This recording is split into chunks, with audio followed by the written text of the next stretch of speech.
Good evening दोस्तों। नई उम्मीदों का दीप जलाने का वक्त है। बीते साल के गिले शिकवे भुलाकर आगे बढ़ने का वक्त है। दोस्तों, साल का आखिरी दिन यही सिखाता है, हर अंत में एक नया आरंभ आता है। साल 2025 की अग्रिम शुभकामनाएं दोस्तों, मेरी ओर से। साल 2025 आप लोगों के लिए खुशियों का साल हो। जो सपना आप लोगों ने देखा है उसे हर हाल में पूरा हो या पूरी करने की आप लोग भरपूर प्रयास करिए दोस्तों। आइए, कुमाऊनी गढ़वाली शब्दावली की सीरीज में आज मैं लेकर के आया हूँ दोस्तों मुहावरे, यानी हम कहेंगे उसे आना और पखाना। ठीक है दोस्तों, ये पहला एपिसोड होगा कहावतों का। तो आइए, पहला नंबर एक है, ध्यान से सुनेंगे। इसका नोट्स नहीं बनाने हैं आप लोगों को, बस सुनना है दोस्तों, और लिखना भी नहीं है। मैं टेलीग्राम पोस्ट कर दूंगा, आप वहाँ से इसे डाउनलोड करके खाली सुन लीजिएगा। ठीक है। तो हमारे द्वारा कुमाऊनी गढ़वाली सीरीज ये चौथी है। विंसर ईयर बुक 2025 भी चलाया जा रहा है, उसे ज़रूर सुनिएगा। वहाँ से आयोग बहुत सवाल बनाता है। पहला जो है आज मुहावरा वो है, तो न तनख्वाह भजराम हवलदारी। आपने ये कहावत सुना भी होगा कभी ना कभी। यानी दोस्तों, बिना वेतन के हवलदारी, यानी बिना वेतन के काम करना, उसे कहते हैं तो न तनख्वाह भजराम हवलदारी। नंबर दो है, कख नीति कख माना, राम सिंह पटवारी ने कहाँ कहाँ जाना। आपने सुना भी होगा इसे भी। ये हमारे दैनिक जीवन की कहावतें हैं। कभी मम्मी, कभी चाचा, कभी पापा, कभी न कभी ये बोलते रहते हैं। एक व्यक्ति को ऐसा कार्य देना जिसे करना उसके लिए संभव नहीं होना दोस्तों। तो दोस्तों, जब अंग्रेजों का शासन था ना यहाँ उत्तराखंड में, तो मानचित्र में उस समय पे जो चमोली में नीति और माना दर्रे हैं, इन दर्रों को दर्शाने के लिए क्या हो गया था कि थोड़ा सा असमंजस्य की स्थिति में आया था कि कहाँ इसको दर्शाना है, कहाँ इसको नहीं दर्शाना है। और एक ही पटवारी को नियुक्ति कर दिया था, वो नीति जाए या माना जाए बेचारा। ठीक है। अगला है नेक्स्ट, तीसरा। ठीक है दोस्तों, माना मथे गौनी, अठार मथे दौनी। इसका सही मीनिंग है, माना से ऊपर गांव नहीं है, माना से ऊपर गांव नहीं है। इसी तरह दोस्तों, अठवार से ऊपर, अठ ठवार से ऊपर दांव नहीं होना चाहिए, दांव नहीं होना चाहिए। ठीक है, इसे आप याद कर लीजिएगा।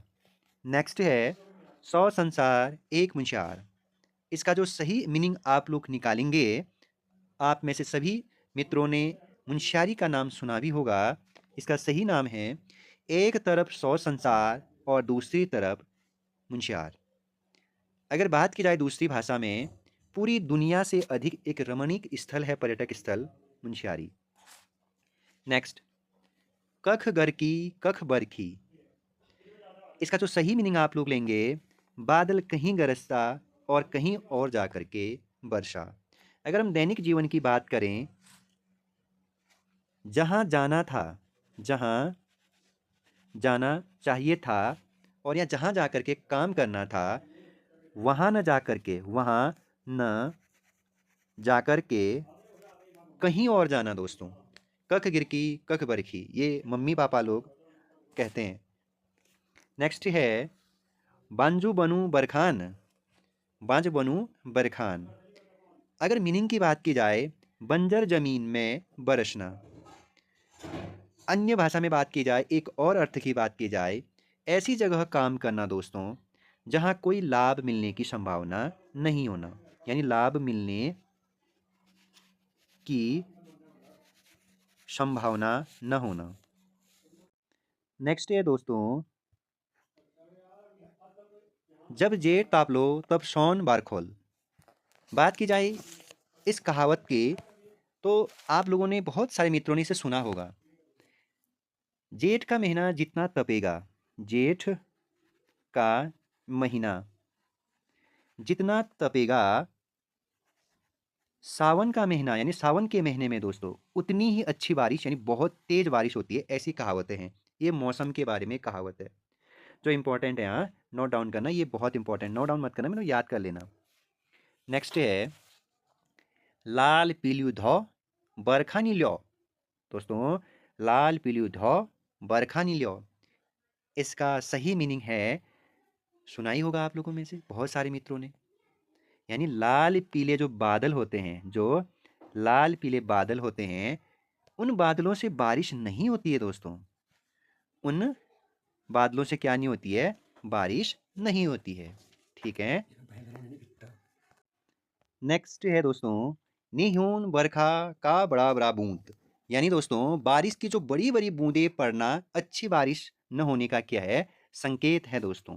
ठीक है, इसका सही मीनिंग। नेक्स्ट है, भादों की छाछ भूत खुनी, कार्तिक की छाछ पूत खुनी। यानी दोस्तों भादो महीने की जो छाछ होती है, यानी जो मट्ठा होता है, भादो की महीने की जो छाछ होती है, वो भूत के लिए, वो किसके लिए? भूत के लिए। लेकिन जो कार्तिक माह का जो छाछ होता है दोस्तों, वो पूत के लिए। यानी जो भादो का छाछ होता है, भादो महीने में जो छाछ का सेवन होता किया जाता है, वो हानिकारक होता है, ऐसी कहावत है।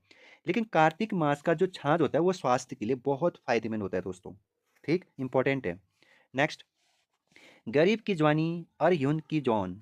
यानी दोस्तों जो गरीब की जवानी होती है, वो शीतकाल की चांदनी अकारत जैसी होती है, यानी शीतकाल की जैसी होती है, इसे आप याद कर लेना। नेक्स्ट, सात शाकी शादन और नौ शाकी थुनेर। सात शाकी शादन और नौ शाकी थुनेर। अब इसका मीनिंग क्या लेंगे आप दोस्तों?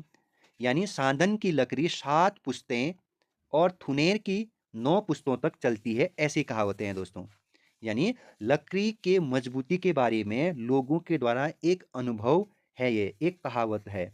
यानी जो सांदन की लकड़ी होती है, यानी जो इसे आप क्या कहेंगे, जो सागौन की लकड़ी होती है, मतलब वो 7 ही पुश्तों तक चलती है, ऐसी बात कही गई है। लेकिन जो थुनेर की लकड़ी होती है, यानी जो थुनेर इमारती है, वो 9 पुश्तों तक चलती है, इसका सही मीनिंग। नेक्स्ट है दोस्तों, बांस बाबलू काटन पर आश औलाद भी देखन।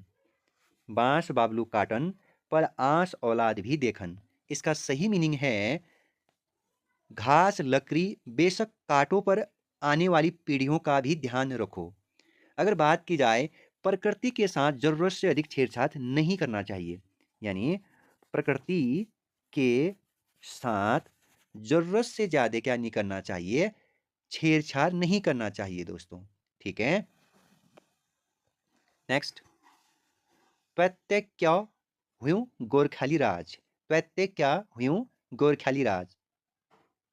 यानी इसका मीनिंग की बात की जाए, जो ये राज है, मतलब जो ये राज शासन है, कोई गोरखाली का राज नहीं है कि जो मनमानी आया वो मनमानी आप करोगे। ठीक है, याद रख लेना। यानी गोरखा राज में उत्तराखंड में भारी अत्याचार हुआ था दोस्तों, और गोरखाओं की मनमानी चली थी, आपको पता है यहाँ। ठीक है, बस एक दो और है आज के एपिसोड में। पंच भी परचिनी वैगन। पंच भी परचिनी वैगन। यानी बात की जाए इसके अर्थ की दोस्तों, नेताओं की नियत पर लोगों के द्वारा एक कटाक्ष किया गया है। अगर बात की जाए, पंच भी परपंची हो गए। जो पंच है वो पंच परमेश्वर के समान हो गए, कहने का मतलब नेताओं के बारे में है ये। अगला है, बैसाखू और सोनिया भगिनिया पंच। बैसाखू और सोनिया भगिनिया पंच। यानी दोस्तों अयोग्य लोगों का जनप्रतिनिधि बन जाना, इसका सही मीनिंग है। नेक्स्ट है, तो न तनखा। ये तो फिर से वही स्टार्ट हो गया दोस्तों को। नेक्स्ट है दोस्तों, अपनी अपनी करनी बेतरनी तरनी। यानी अपनी मेहनत, मतलब आप लोगों को मेहनत करते रहना है, यानी उसका फल एक दिन अवश्य मिलेगा। अपनी मेहनत से ज्यादा फल प्राप्त होना, उसे कहते हैं अपनी करनी बेतरनी तरनी। ठीक है दोस्तों, लास्ट देखते हैं। गुस्सा माँ क्या नहीं बोलेंद, अकाल माँ की निखेंद। गुस्सा माँ की नहीं बोलेंद, अकाल माँ की निखेंद। यानी दोस्तों गुस्से में आदमी अशोभनीय बातें भी बोल देता है, और अकाल में अभक्ष्य भी खा लेता है। ठीक है दोस्तों, इसे भी आप याद कर लीजिएगा। ठीक, यानी गुस्से में जब कोई आदमी होता है, जो लोग होते हैं, वो कुछ उल्टे सीधे वर्ड भी बोल देता है, यानी अशोभनीय, और अकाल की स्थिति में कुछ भी खा लेता है, इस पर बात की जा रही है। कल बात करेंगे दोस्तों, प्रीत क्या जान पात कुजात। ठीक है दोस्तों, इस पर हम चर्चा करेंगे कल के अंक में। आज के अंक में इतना ही पढ़ते हैं, इसे एक बार जरूर सुनिएगा। ठीक, तो ख्याल रखिएगा। फिर से नववर्ष की शुभकामनाएं दोस्तों आप सभी लोगों को। कह दिया मैंने, नई उम्मीदों का दीप जलाना है दोस्तों, ये वक्त है। और बीते साल के सारे गिले शिकवे को भुलाना है दोस्तों। और साल का आखिरी दिन हमें यही सिखाता है दोस्तों, हर अंत में एक नया आरंभ आता है दोस्तों। बाय बाय, ख्याल रखिएगा अपना।